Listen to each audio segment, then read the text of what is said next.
আসসালামু আলাইকুম। মহান রব্বুল আলামিন চাইলে সব কিছুই সম্ভব। এই গাছটি তার প্রমাণ।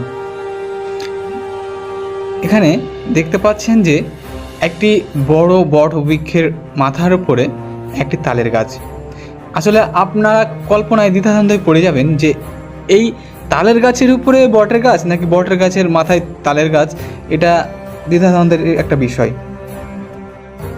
জি, এই গাছটির অবস্থান চাঁপাইনবাবগঞ্জ জেলার নাচোল উপজেলার কসবা ইউনিয়নের পার্শ্ববর্তী একটি গ্রামে।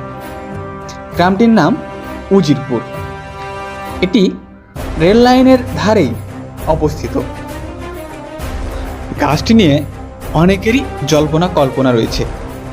কেউ কেউ মনে করেন বিষয়টি ভৌতিক, কেউ কেউ স্বাভাবিকভাবেই নেন। আসলে এখানে বুঝবার উপায় নেই কোনটা ঠিক আর কোনটা বেঠিক। তবে এটা ঠিক, মহান রব্বুল আলামিন চাইলে সব কিছুই সম্ভব। বিষয়টা অনেকেই জানতো না, তবে নিউজ 24 এই গাছটিকে নিয়ে একটা প্রতিবেদন করলে অনেকেই এই গাছটি সম্পর্কে জেনেছেন এবং অনেকে কৌতূহলবশত এসে দেখে যান। তবে এটা দেখবারই একটা বিষয়।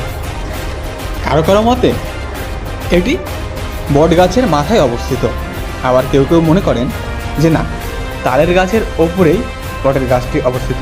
তবে দূর থেকে দেখলে মনে হয় স্পষ্টভাবেই যে বটের গাছের মাথার মগডালেই এই তালের গাছটি অবস্থিত।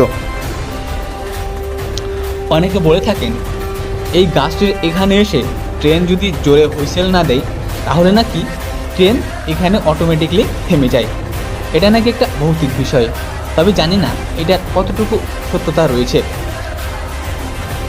তবে জল্পনা কল্পনাকে হটিয়ে আপনি সচক্ষে একবার এসে দেখে যেতে পারেন এবং মহান রব্বুল আলামিনের কুদরত সম্পর্কে একটু হলেও আপনি অবগত হবেন ইনশাআল্লাহ। মহান রব্বুল আলামিন চাইলে সব কিছুই সম্ভব, এটাই তার প্রমাণ।